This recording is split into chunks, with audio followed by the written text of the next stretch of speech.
Joining us now is political expert Keith Leslie. And Keith, we've all heard Trump say it. He wants Canada to become the 51st state. And we just heard in Eric's story that Trudeau doesn't think he's joking. So let's break this down. Why do you think Trump keeps saying that?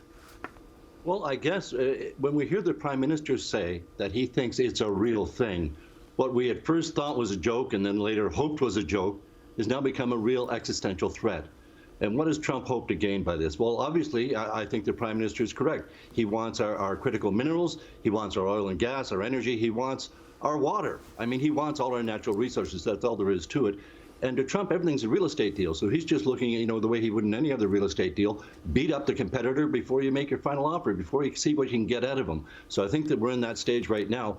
But there's no doubt about it. He said he was going to use economic force against Canada. How far is he prepared to go? Is he willing to bankrupt us to force us to accept the fact that we would be a 51st state, which I think would lead to war before Canadians would ever vote to accept such a thing? Yeah, let's talk about that. The idea of it certainly sparks debate, even in our newsroom. But how would Trump go about forcing Canada to bend a knee, so to speak?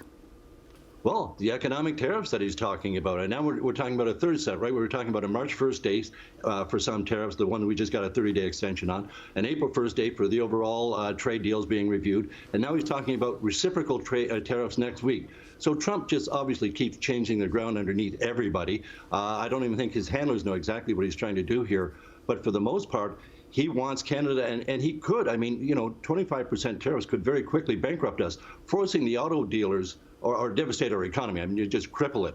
Forcing the automakers to, relocate everything inside the United States boundaries. No Mexico, no Canada. Again, that would wipe out so many jobs in Canada in a very quick time. We just can't afford that kind of economic war. He could force Canada to its knees virtually economically. And it's not just Canada. Trump has said this week that he wants to take over Gaza, and Gaza's in the mix. He wants Greenland as well. He's picking trade wars with Europe. What is the end game here, and should the world be worried?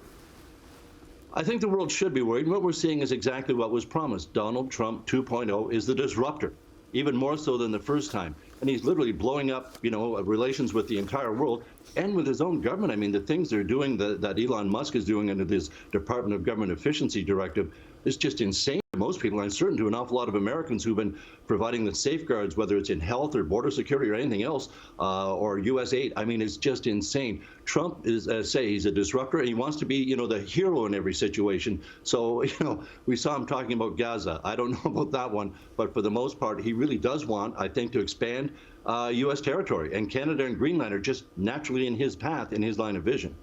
All right. Thank you very much, Keith Leslie. I appreciate your time. Thank you.